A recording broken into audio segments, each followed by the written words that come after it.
ओम सद्गुरुनाथ संत कैकाळेश्वर महाराज की जय. ओम श्री गणेशाय नमः. जय जयाजी कर्पूर गौरा देवाधिदेवा भक्त मोहरा. नगराज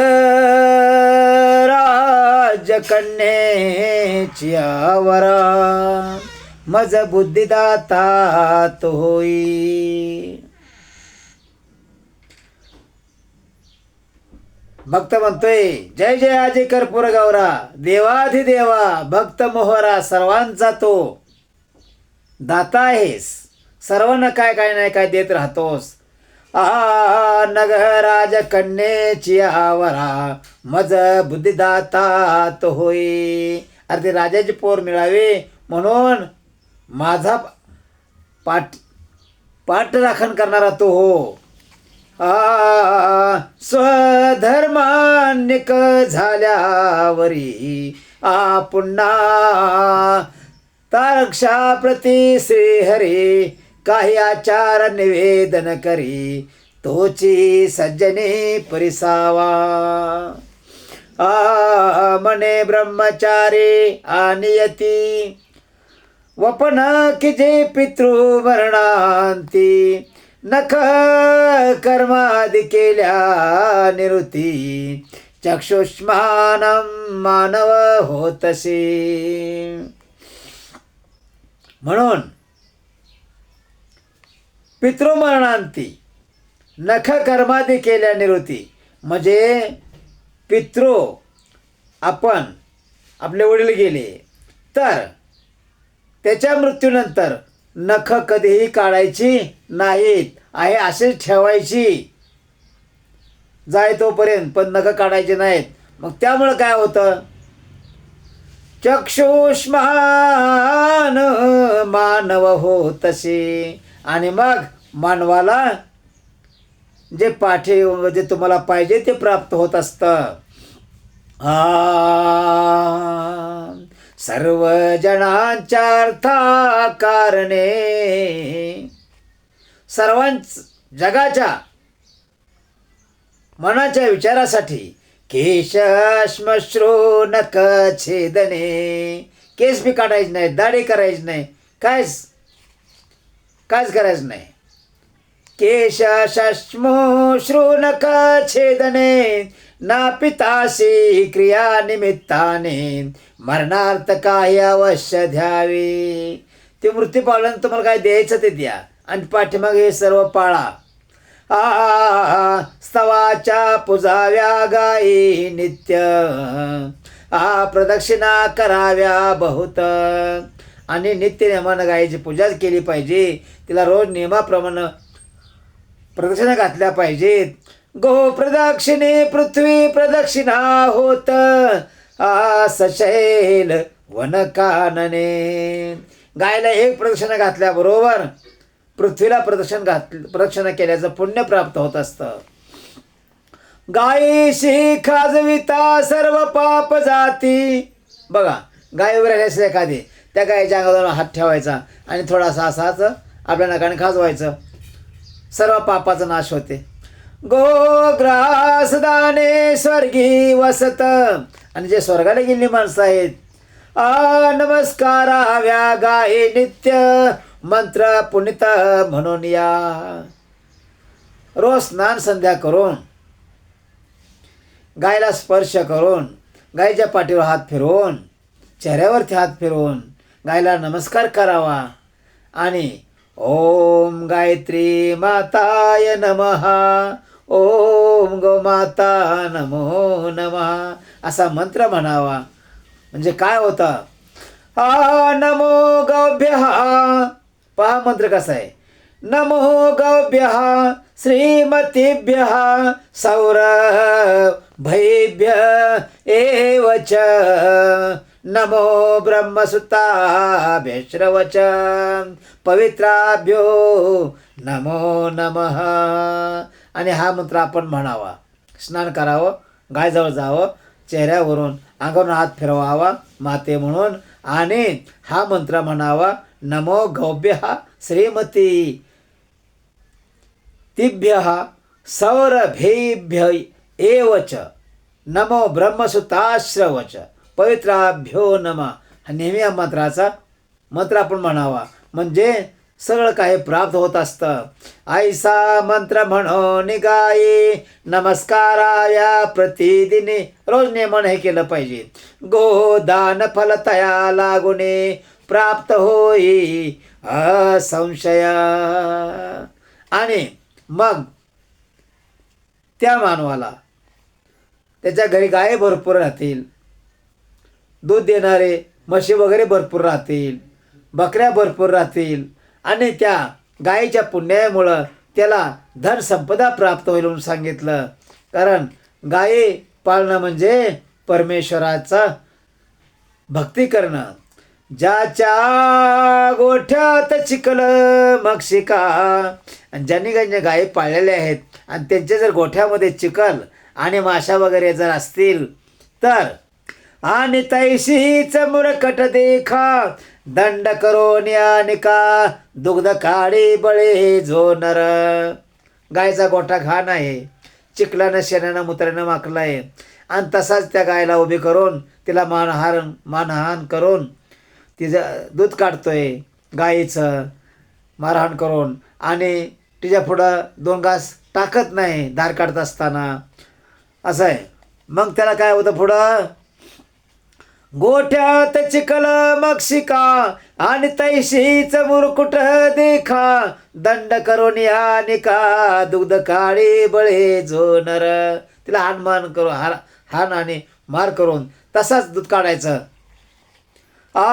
तो कुंभी पाक नरकामा झारी. तो कुठं, कुंभी पाक घाण नरकामध्ये त्याला जन्म प्राप्त होईल.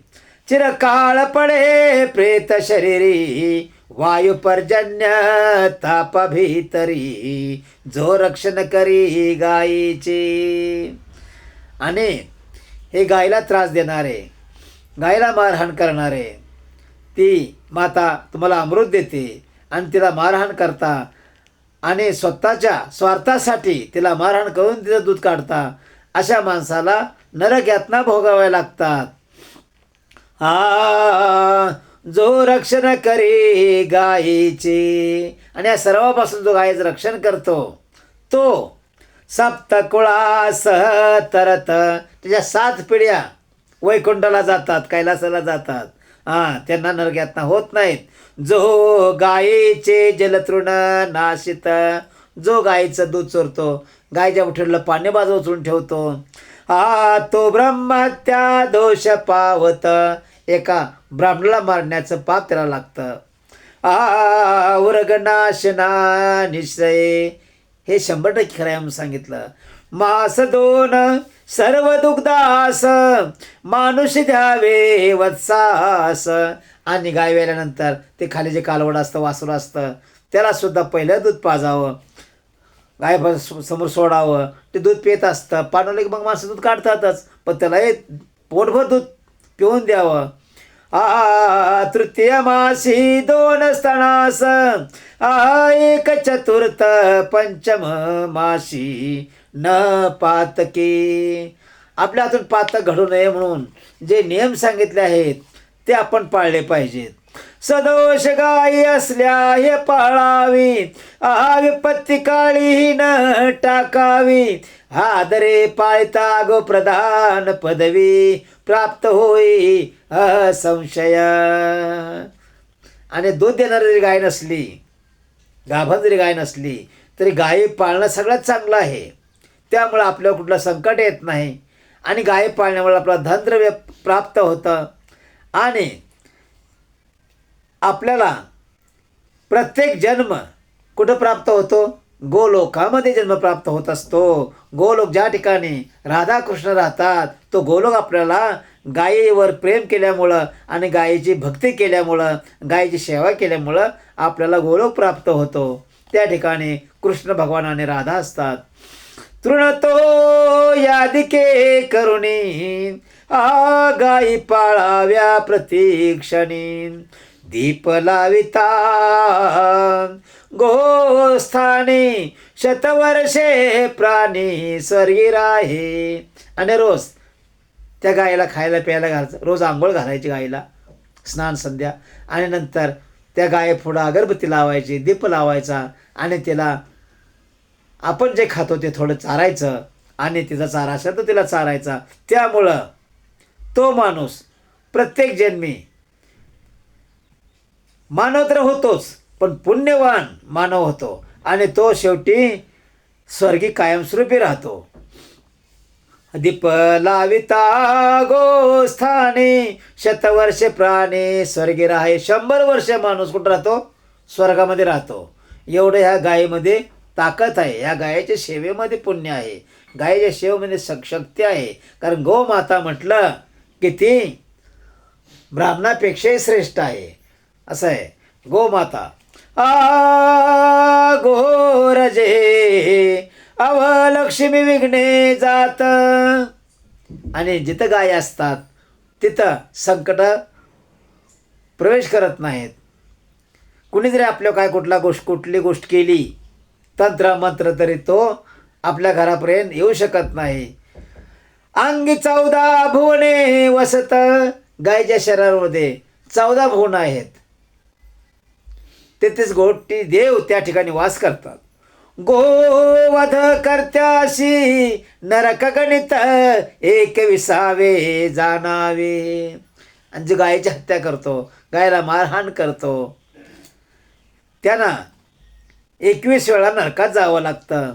गोमूत्र गोमय क्षीर दधी सर्पी कुश निर 1 रात्रोपवासे स्रव पाकवत नरा शुद्ध होई निश्रयी. ते जसं गोमूत्र जरी रोज माणूस थोडंसं प्याला तरी तो गंगेसारखा निर्मळ होईल. पुच्छोदक मस्तकावरी धरिता सर्व. आणि गायीचं जे शेपूट असतं ते आपण आपल्या मस्तकावर धरलं तर काय होतं? धरिता सर्व तीर्थाची फळ नरे. आणि ते आपण आपल्या डोक्यावर गायीचा शेपूट धरला तर आपल्या सर्व तीर्थाचं फळ मिळतं. म्हणजे सर्व तीर्थाचं मध्ये स्नान केल्याचं पुण्य लाभ होतो. पावोनी पातकाची बोहरे तत्काळची होत पै. नुसता शेपूट आपल्या डोक्याचा तिचा घेतला आई माते म्हणून, गोमाते म्हणून, तर सर्व पापाचा नाश होतो. आणि सर्व तीर्थाचं स्नान होतं. शृंगाग्री सर्व तीर्थे राहत मध्ये महेश्वर वसत.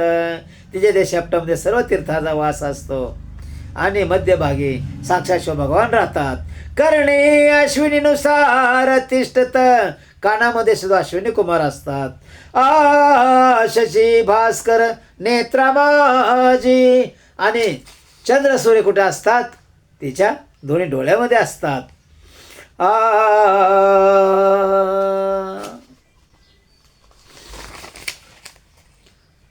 कबलस्थानी कंबल नाग हुंकारी सरस्वती सांग. आणि मुखामध्ये कोण असतं? साक्षात सरस्वती असते. आणि कंबलस्थानामध्ये म्हणजे शेषनाथ असतात. हुंकारी सरस्वती सांग कंठस्थानी वेद निष्ठांक. आणि कंठामध्ये कोण वास करतं? 4 वेद वास करतात. ककुस्थानी हिरण्य गर्भ. काय सांगितलंय? स्तनामध्ये कोण राहतात? हिरण्यगर्भ. म्हणजे साक्षात अमृत त्या ठिकाणी वास करतं. विष्णू जीवनी नाशिकी पवन. आणि विष्णू कुठं आहेत? या नाशिकामध्ये आहेत. वरुण ओष्ठी पितर पृष्ठी जाण. वरुण कुठं आहे?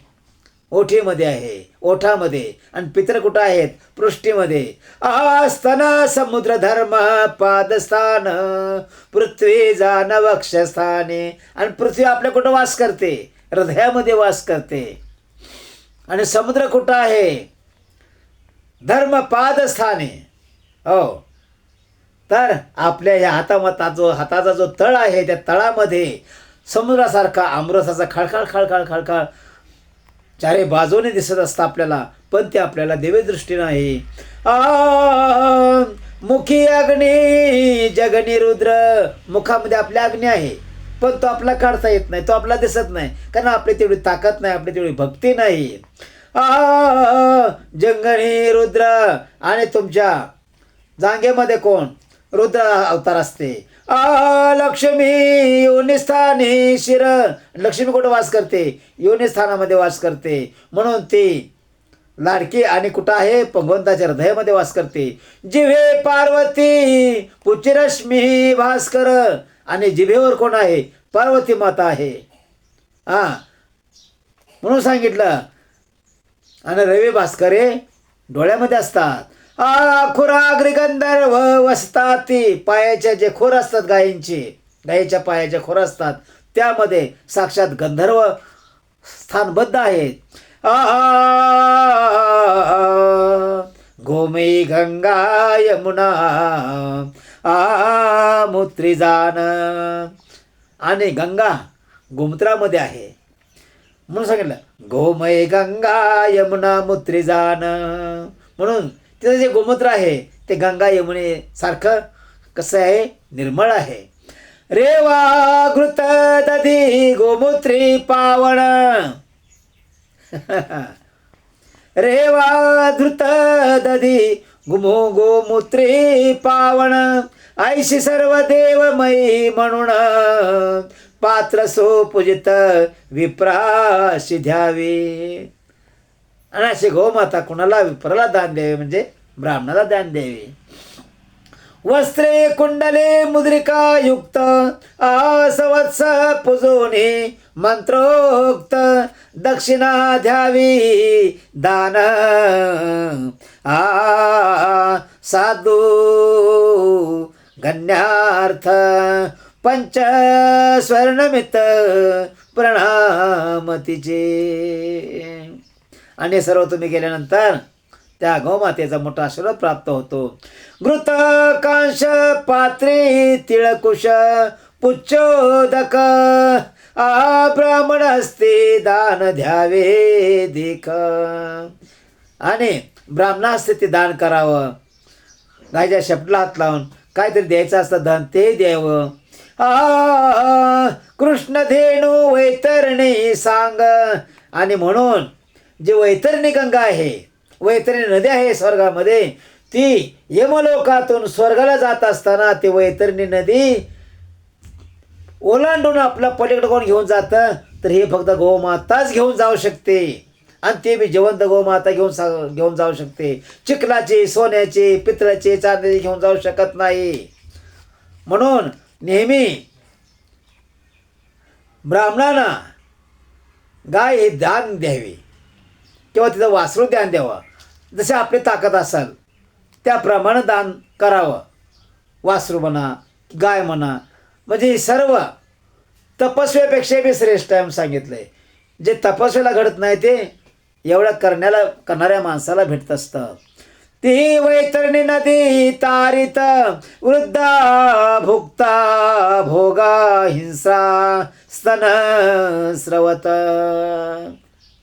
पहा, ती वैतरणी नदी पार करून जात असताना वृद्ध अवस्थेतून माणूस तरुण होतो, वाईट असेल तर चांगला होतो, हिंस्र असेल, घाणेरडा माणूस असेल तर तो सुद्धा पवित्र होऊनच स्वर्गामध्ये प्रवेश करतो. कारण गायीच्या स्पर्शानं, म्हणजे तो जसं गंगेमध्ये, यमुनामध्ये, शरीरामध्ये माणूस सरोवरामध्ये माणूस स्नान केले निर्मळ होतो, त्याप्रमाणे तो जो निर्मळ होतो, तो आत्मा निर्मळ होतो आणि त्याला स्वर्ग प्राप्त होतो. ऐशी गायीन द्यावी दान, कपिला जो देईल सुलक्षण. आणि अशी जी गाय आहे ती वेगळी, आणि कपिला जो देईल सुलक्षण, अथवा घेता ब्राह्मण स्वर्गस्थान पावती दोघे.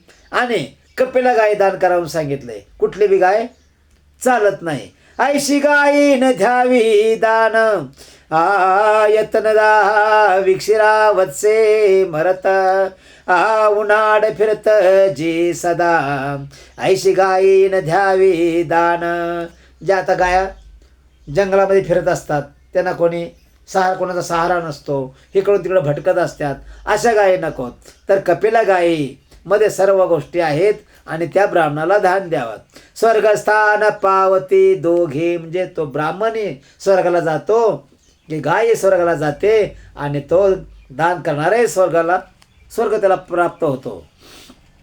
ब्रह्मलोकी रोम संख्या वसत उभयमुखी वत्सपाय दिसत गोदान केल्या पृथ्वी दत्त केल्याचे प्राप्त पुण्य होय. बघा, आई वडिलांना प्रश्न घातल्या कुणी गणपती बाप्पाने आणि सांगितलं तुम्ही 5 प्रश्न घातल्या, मी कशाला जाऊ मोरा बसून इतक्या लांब. मोरा बसून कोण गेलं तर कार्तिक स्वामी गेले ते प्रश्न करायला, पण गणपतीराया बुद्धिमान त्यांच्यापेक्षा त्यांनी तिथंच प्रश्न घातले आई वडिलांना आणि म्हणले झाले माझ्या प्रश्न पूर्ण. तर गाय माता ही पृथ्वी माता आहे.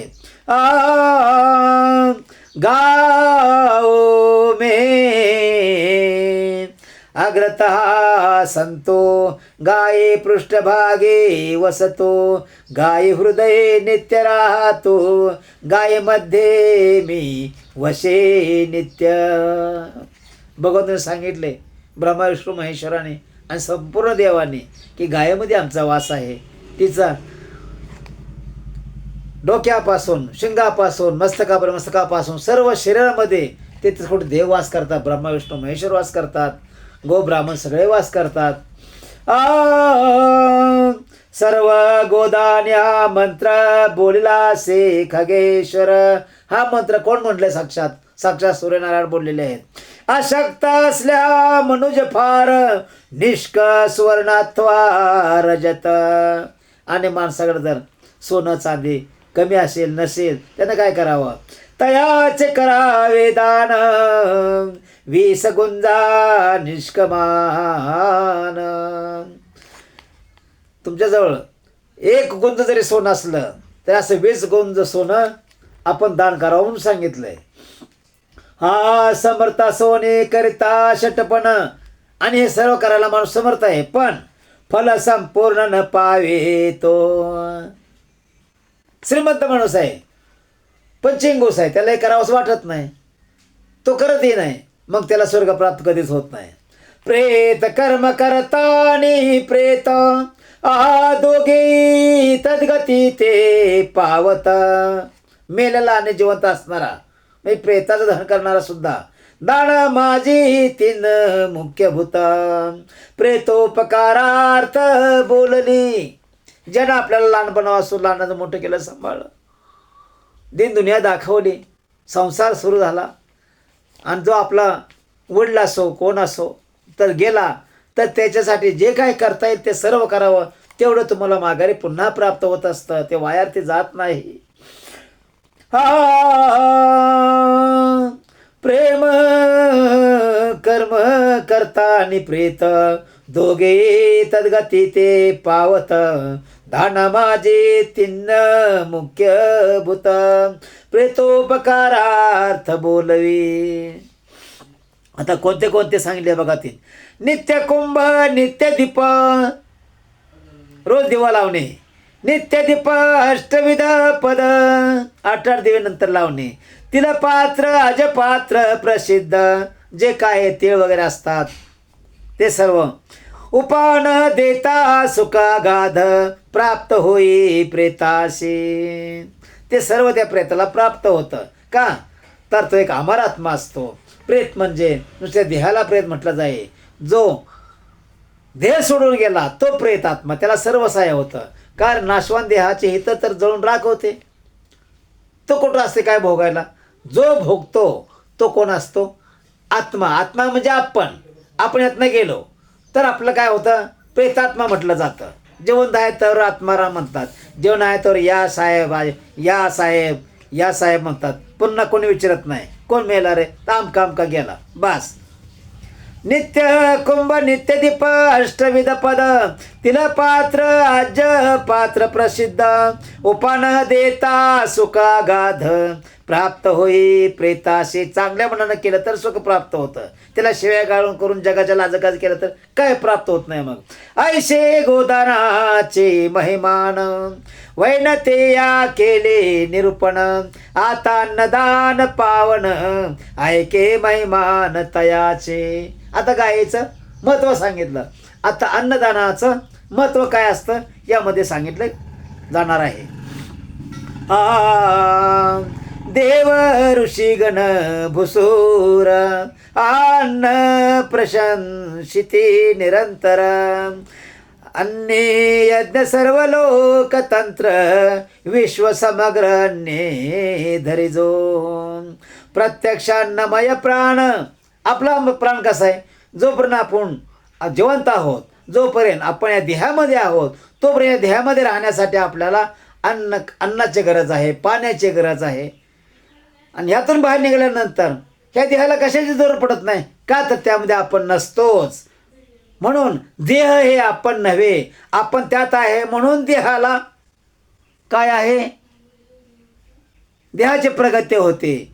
हा माझा, तो माझा, हा माझा बाप, हा माझा सासरा आहे, हा माझा अमका आहे, हा माझा अमका आहे, जिवंत आहे म्हणून. ह्यात नाही गेल्यावर ह्याला कोणाचा कोण विचारत सुद्धा नाही, कोण बघत सुद्धा नाही. अतिथीचे अवज्ञान करावी. आपल्या दारात कुणी जरी आलं, ब्राह्मण येऊ द्या, तपस्वी येऊ द्या, गोसावी येऊ द्या, बेकार येऊ द्या, त्याला कधी वाईट बोलून परत लावू नका. त्याच्यासाठी काय ना काय धर्म त्याला द्या. अतिथीचे अवज्ञान करावी आदरे अन्ने अर्पावी चांडाळ पतित शत्रुजीवी. अन्नदान समयी समान सर्व. अन्नदान करण्याची वेळ असते त्यावेळी सगळेजण एकच असतात.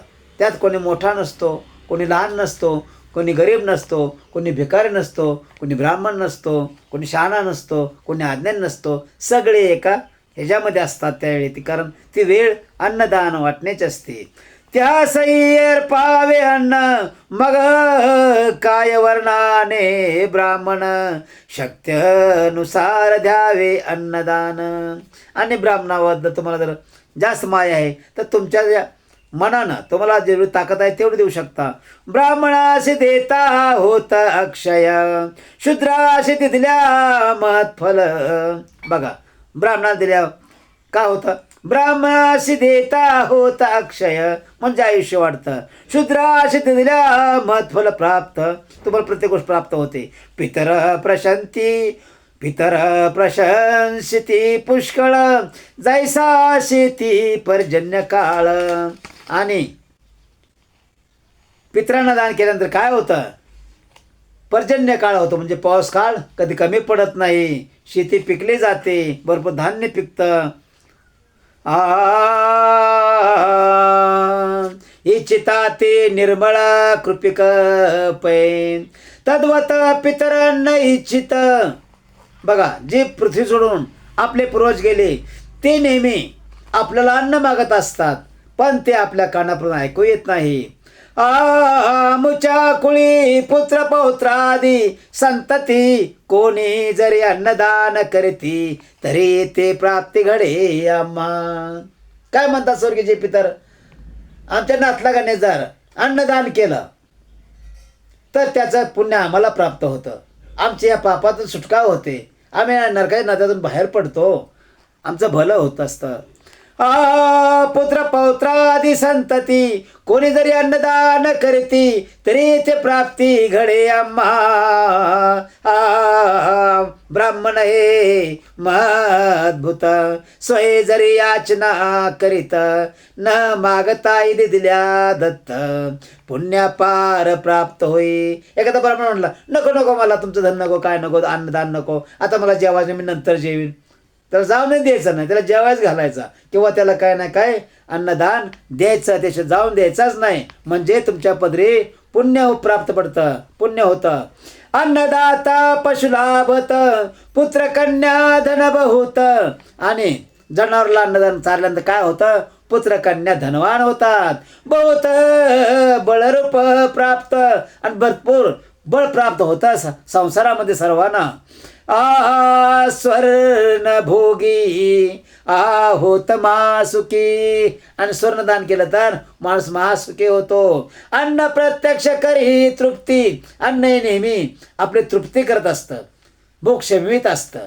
पाणी, ताण लागली पाणी पिलं किती बरं वाटतं, भूक लागली जेवलं किती बरं वाटतं. तर त्यामुळे काय होतं, आपण शांत होतो. आपण ह्या शरीरामध्ये आहे म्हणून आपण शांत होतो, तेव्हा ध्येय शांत होते. आपण देहातनं बाहेर निघाल्यावर देहाला भूक लागत नाही, ताण लागत नाही, काय लागत नाही. तो दगडसारखाच.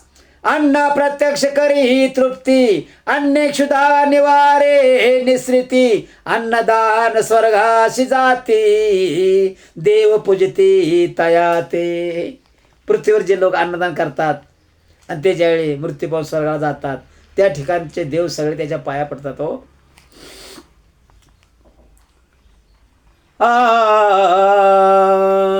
अन्न नसता शरीर नासत. अन्न जर नसेल तर शरीर राहणारच नाही. पंचधातू क्षीण होता.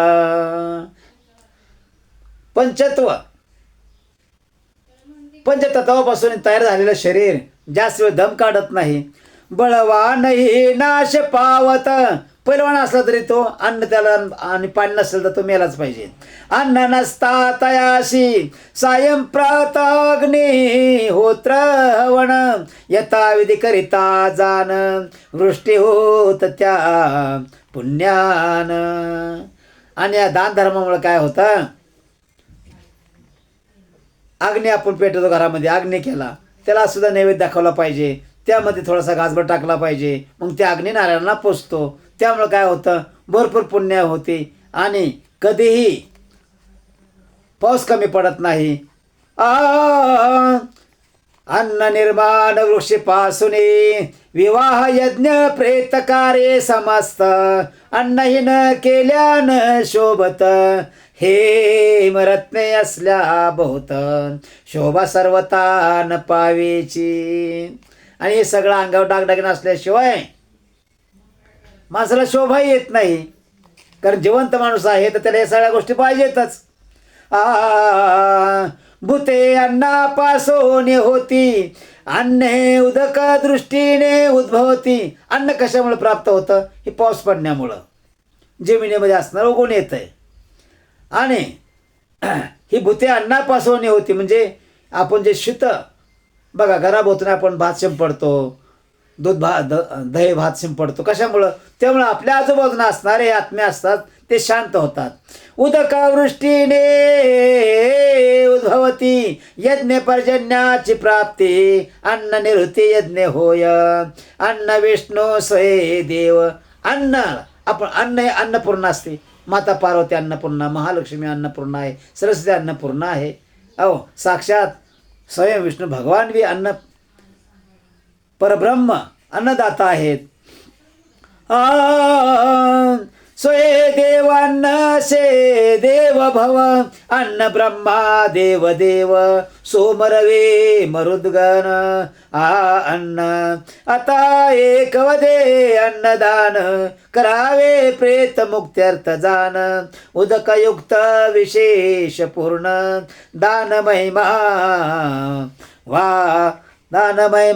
वाढसे. सगळ्यात दान करणं हे फार मोठी पुण्य आहे आणि दान धर्म हा प्रत्येकाने केला पाहिजे. म्हणजे त्या ठिकाणी असणारे आपले पूर्वज त्या नरकाच्या नदीतून बाहेर पडतात आणि त्यांना चांगलं जीवन प्राप्त होतं, सुख प्राप्त होतं आणि मग तेच आपला आशीर्वाद देतात. त्यावेळी आपलंही या ठिकाणी पृथ्वीवर भलं होत असतं. म्हणून प्रत्येकानं जे काय मृतात ज्यावेळी माणूस जातो त्या टायमाला त्या सगळ्या गोष्टी करणं फार गरजेचं आहे. याचे विषयी पुरातन, याविषयी पूर्वीची गोष्ट आहे. कथा एक पन्नगाशन. पूर्वी त्रेतायुगी मी जाण रामा अवतार धरेला. नारायण काय म्हणतात गरुड शरीराला, गरुड आहे मी त्रेतायुगामध्ये राम अवतार घेतला होता. त्यावेळी काय झालं, त्या अवतारी अगस्तीने त्या अवतारामध्ये राम अवतारामध्ये अगस्तीने काय केलं, कथन केले मज कारणे ते ऐक एकाग्र म्हणे निरूपण करीतो जे. राम अवतारी मला अगस्ती काय सांगितलं, ते मी तुला सांगतो आणि तू ध्यान देऊन ऐक गरुडेश्वरा. ऐके रामा कथा विचित्र, असं कोण म्हणतंय? अगस्त्य ऋषी म्हणतायत. मी तीर्थयात्रा करिता पार, मी भरपूर तीर्थयात्रा केल्या, असं कोण? अगस्त्य ऋषी म्हणतायत. कोणे केसळी अरण्य सुंदर, आणि सुंदर असं अरण्य पाहिलं. मा सरोवर तया माझी, आणि त्यामध्ये एक मी तळ पाहिलं पाण्याचं. एक योजन तलाव विस्तीर्ण, तो तलाव कमीत कमी 1 मैलाच्या अंतरात होता चारी बाजूने. चक्रवाक कारंडवा कीर्ण, आश्चर्यरूप संपूर्ण परितपोधन सेविती. एवढं सुंदर ते तळ, पण त्या ठिकाणी एकही तप करणारा माणूस स्नानाला जात नसतं. त्या सरोवर तटाकी एका रात्री काय झालं? त्या सरोवरामध्ये त्याच्या काठावरती मी राहिलो रावणारी, उदय पावता तमारी, तटाकावरी मी गेलो. आणि सूर्यगोलाने मी त्या तलावरती गेलो. तेव्हा ते पाहिले अपूर्व. तिथे मी एक गोष्ट पाहिली. सपुष्टाने अजर शव, उदकाच्या समीप अभिनव, देखोन विस्मय मज झाला. आणि त्या ठिकाणी मी एक शव पाहिलं माणसाचं. एक मुहूर्त चिंतन करीत, उगाच राहिलो तटस्थ, काय हे अपूर्व दिसत, आयशे चिंतन करीत असता. आणि मनामध्ये मी असं चिंतन करत होतो, हे कुठून आलं या ठिकाणी, हे का दिसलं मला आज.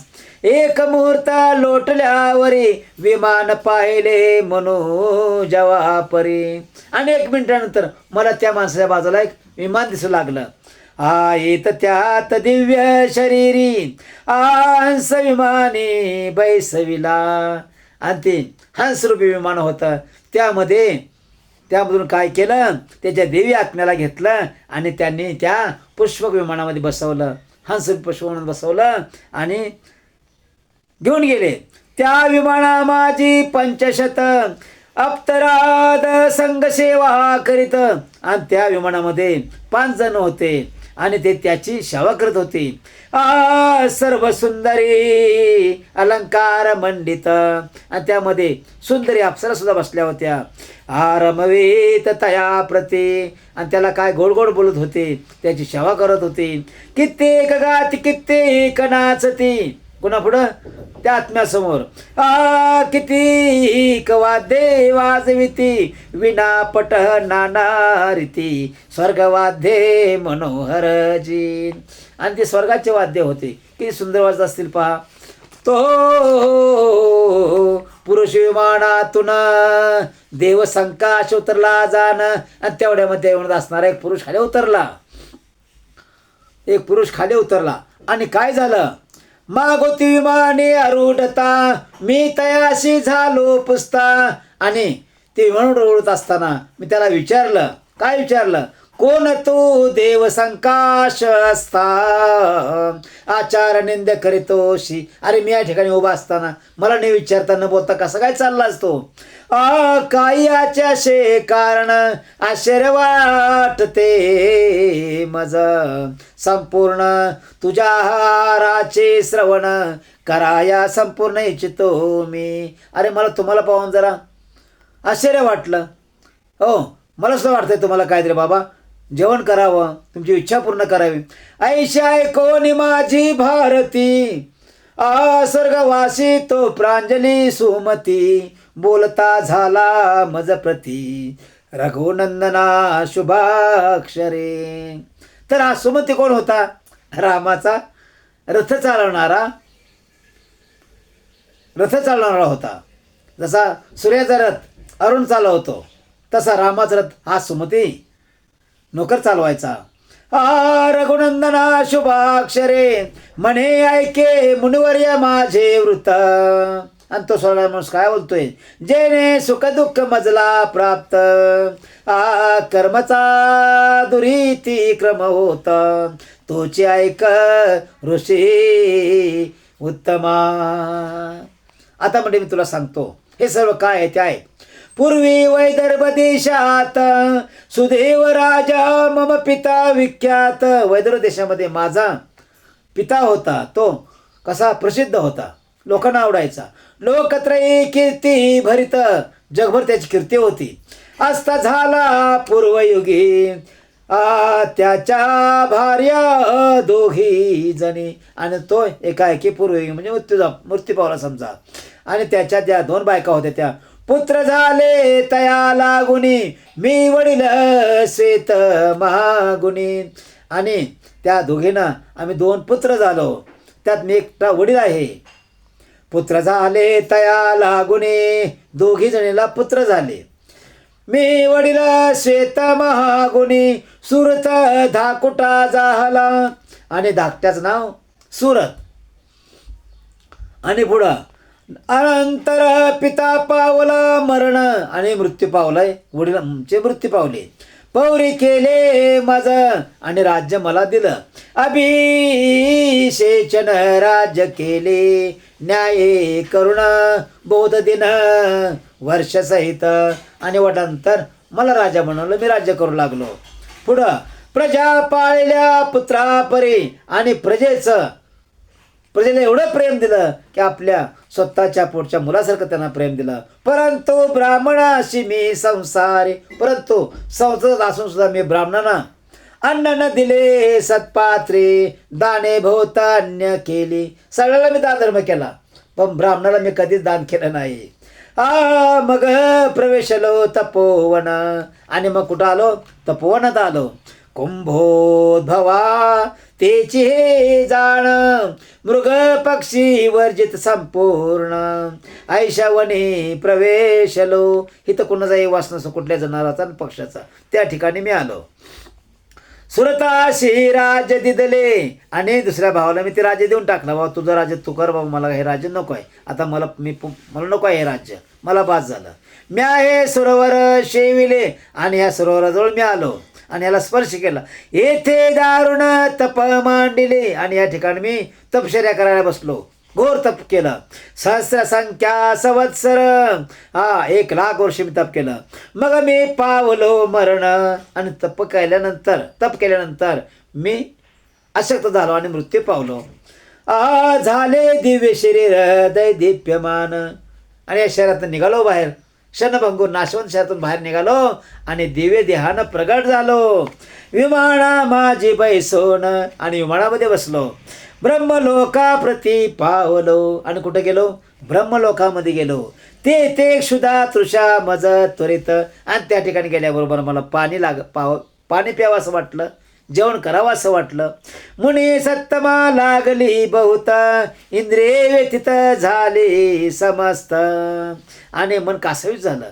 प्राण व्याकुळ होत पये, आता काय करू, ताण लागली, भूक लागली, आणि मला कायच भेटत नाही, म्हणून जीव व्याकुळ झाला. मग ब्रह्मयाशी पुशिला आहार, आणि नंतर त्याने ब्रह्मदेवाला विचारलं, भगवंता काय भक्षो सत्वर. म्हणजे मला भूक लागली तर मी काय खाऊ. ब्रह्मदेव बोलिला उत्तर, काय म्हणतात ब्रह्मदेव, स्वदेह समग्र भक्षण करे. अरे तुझा तो देह पडलाय ना, त्याला खा. मग तुला भूक लागली तर मी काय तुला देऊ, तुला भूकच लागली ना, मग जा, तुझा देह पडलाय तोच खा तिकडं.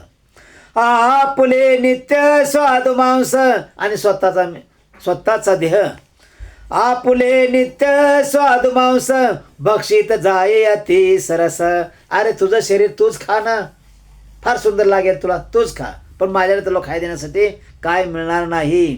तपो तेजे पुष्टता शरीरास, राहे तुझ्या उत्तम. तू तुझ्या सर्व देहाला खाऊन टाक, पण तुझ्या शरीरावर दिव्य तेज राहील, कारण तो दिव्य देही झाला आहेस, तुला दिव्य देह प्राप्त झाला आहे. अगा श्वेतराजा पूर्व काळी, अन्नदान न केले त्वा भूतळी. अरे म्हणले, तो अन्नदान केलं नाहीस रे बाबा, ह्या धर्तीवर असताना अन्नदान केलं नाहीस. संन्यास अतिथी गृहाजवळी, आल्याही मोहे न दिले अन्न पे. तुझ्या दरवाजामध्ये कितीतरी पक्षी येऊन गेले, पण तू कुणालाही दान धर्म केला नाहीस, त्यामुळं तुला या ठिकाणी अन्न आणि पाणी मिळणार नाही. तू पृथ्वीवर जा पुन्हा, आणि तुझा देहच तू खा. त्या दोषे क्षुधा तृषा स्वर्गी बाधते पुण्य पुरुषा. म्हणून हावरटपणा नसावा. हे माझं आहे, ते माझं आहे. आणि जगाला द्यायचंच नाही काय. जगावर परोपकार करा. परोपकार आहे, पुण्य निर्माण होतं आणि भगवंत प्राप्त होतो. नामाचं पुण्य करावं लागतं, भक्ती मार्गाचं पुण्य करावं लागतंय, परोपकाराचं पुण्य करावं लागतंय, दान धर्माचं पुण्य करावं लागतंय. अन्नदान न केल्यामुळं त्याला बघा काय सांगितलं त्या ठिकाणी, तू माघार जाण तुझं ध्येतो का. अनंतरमवरती अपरिहार्याचा सहसा स्वर्गा माझी नशेची. या स्तव शरीर पुष्ट मांस भक्षित जाये अमृत रस. समान तृप्ती तुझे मानस नित्य पावत जाईल पै. तुझं देह आहे तोपर्यंत तू इथं जाऊन तुझं देह खात जा, मग इकडे येत जा. अगस्ती जो का महामुनी तीर्थयात्रा प्रसंगे त्या स्थानी. आणि अगस्ती हे मोठे महामुनी संत आहेत. ते तीर्थयात्रा करत त्या ठिकाणी आले होते. स्वतः दुर्धर शैल ते क्षणी कष्टमुक्त होशील तेव्हा. आणि सांगितलं ज्या टायमाला अगस्त्य ऋषी त्या तळ्यावर येतील त्या टायमालाच काय होईल. इंद्रादी सुरा ते आहार द्यावया पुरते सामर्थ्यासे त्या मुनीती. तेथे तुझी कथा कायशी. आणि सर्वांना जे पाहिजे तो दान धर्म करण्याची ताकद त्या अगस्त्य ऋषीमध्ये आहे. तेची मी विधी वाक्य आहे कोण भीमत्साहार करी अनुदिन. ऐसा बहुत वर्ष गण भोजन करिता पै गेला. अशी भरपूर वर्ष गेली. बक्षिता शरीर नाही सरले. मी किती तरी वर्षानुवर्ष गेली माझं मी शरीर खातोय पण ते काही संपत नाही. माझे मन तृप्ती पावले या कष्टापासून उद्धारिले मुनी सत्तमा पाहिजे त्वा. तर म्हणले अगस्त्य ऋषी तुम्ही मोठे महात्मा आहात, तुम्ही संत आहात, तुम्ही तपस्वी आहात, तुम्ही आता या ठिकाणी आलाय आणि मला ह्या भोवऱ्यातून बाहेर काढा. कुठवर खाव मी माझ्या देहाला परत माघारी ब्रह्मलोकात जाऊ का. तिथं मला काय देत नाही ती ना. तुझं शरीर खा म्हणतात. मग आता मी कंटाळलो थकलो. कुंभ योने तुझं वाचुने उदरिता नसे अन्य कोणी. म्हणजे तुला पृथ्वीवर जन्माला आलेलाच माणूस ह्यातून बाहेर काढू शकतो. ब्रह्म ऋषी प्रसाद कराव्या लागुनी. कारण अगस्त्य ऋषी ब्रह्म ऋषी आहेत, ब्रह्मदेवा समान आहेत. योग्य आहे श्री ऋषीश्वरा. तुम्ही ब्रह्मा समान आहात असा राजा म्हणतोय. तृषाक्रांताशी क्षीरसागर. अरे एका आचमनामध्ये एका क्षणामध्ये एका असं पेल्याबरोबर संपूर्ण शरीर पिऊन टाकल्या का क्षणात. दरिद्र्याशी जैसा कुबेर. दरिद्री माणसाला किती पैसा द्या कमीच पडणार, पण त्याला कुबेराने दिलं तर भेटताचे कष्ट समग्र नाश पावते क्षण मात्रे. कुबेर जर प्रसन्न झाला, ओम कुबेर देवाय नम धन्वंतरी देवाय नम, हे जर प्रसन्न झाला तर मग कधीही गरिबी प्राप्त होत नाही. सर्व गरिबी दूर होते आणि माणूस श्रीमंत होतो कायमचा. तैसा ऋषीश्वरा मज भेटलाशी. कुबेरासारखं तुम्ही मला भेटलात. आता काय राहील क्लेश विवशी. आणि आता माझ्या मागचे सर्व काही संपून जाईल. ऐशे श्वेतवाक्य ऐकोनी मानसी रघुत्तमा दुःखित झालो. आणि अगस्त्य ऋषी सांगतात श्रीरामाला हे सर्व त्या राजाचं ऐकून मी दुःखी झालो, मला दुःख झालं. मनी दया उपजली तदुदरार्थ. आणि परोपकारासाठी मला दया आली.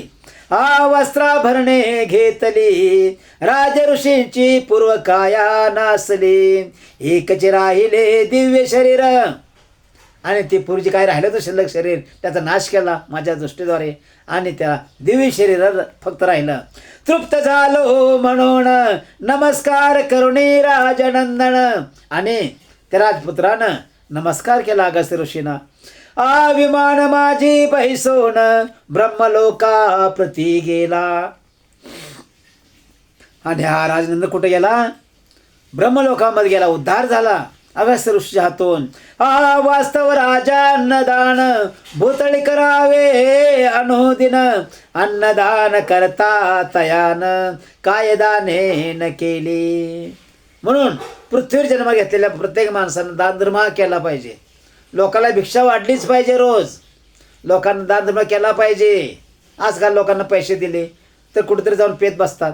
त्यापेक्षा अन्नदान करणं हे सर्वात श्रेष्ठ आहे. त्याच्या मुखात गेलं पाहिजे, त्याचा आत्मा शांत झाला पाहिजे. एवढं प्रत्येकानं केलं पाहिजे. सर्व दानांचे पुण्य घडतं, त्यामुळे सर्व दानांचं पुण्य घडतं. तस्मात अन्नदान श्रेष्ठ रामा करीत जाई सत्य. रामा तिने सांगितलं, हे श्रीरामा तुम्ही अन्नदान करा. बघा तू जगन्नाथ विश्वात्मा, तू कोण आहेस? साक्षात महाविष्णू आहेस, नारायण आहेस, जगदात्मा, जगाचा आत्मा आहेस, विश्वात्मा आहेस. परंतु तुला सुद्धा अन्नदान करावं लागेल. तुझं प्रती काय सांगावे? तुला काय मी सांगावं? तूच तर विश्वात्मा आहेस, तू तर भगवंत आहेस, महाविष्णू नारायण आहेस, शिव तूच आहेस, ब्रह्मा तूच. आम्ही काय सांगावं? परंतु वृद्धी सुतक झाल्या स्वभावे, त्या माझी अमान द्यावे. आता सगळं बघा गेलं तर तुमचे वडील पाठीमागं वारले, मग तुम्ही सुतकामध्ये आहात. त्या माझी अमान द्यावे, दोष नसे तयाशी. ऐशे अगस्त्य वाक्य ऐकून राम नित्य करी अन्नदान. आणि अगस्त्यचं म्हणणं ऐकून, तो शब्द ऐकून राम रोज अन्नदान करू लागले. तस्मात अन्नदाना समान नाही दुसरे दान पै. धर्मे होई अर्थ प्राप्त, धर्मे काम जाई वाढत. सर्व पुरुषार्थ धर्म सत्य, गरुडा जान निश्चय. धर्मा समान नाही पुरुषार्थ, जो नर धर्म विवर्जित. पुत्रात्वा सोतात त्याग सत्य त्याचा किजे. म्हणे वडील असो मुलगा असो, पण त्याने दानधर्म केलाच पाहिजे. म्हणजे पाठीमागच्या लोकांना वळण लागतं आणि त्यांनाही मग आपल्यासारखा स्वर्ग प्राप्त होतो. म्हणून प्रत्येकाने दानधर्म केला पाहिजे. या प्रकारे भगवंत गरुडाशी निरूपित. सुत शौना शौनकादी ऋषी प्रत, कती समस्त माधव म्हणे. आणि हा माधव हा लेखक आहे आणि माधव परमेश्वराचं नाव आहे, माधवच आहे. यांनी यामध्ये हा सर्व उल्लेख करून सांगितलं की जीवन हे परोपकारी असावं आणि दानधर्म हा केला नाही तर तिथंही तुम्हाला कोणी काय खाऊ घालत नाही, काय पाणी प्यायला सुद्धा देत नाही आणि तो आत्मा उपाशी तर पडत राहते, त्याचा उद्धार होत नाही. इति श्री गरुड पुराणे प्रेतकल्पे अन्नदान महिमा वर्णनम नाम दशमाध्यायः. श्रीकृष्णार्पणमस्तु. शुभं भवतु. पुंडलीक वरदे हरि विठ्ठल. श्री ज्ञानदेव तुकाराम पंढरीनाथ महाराज की जय.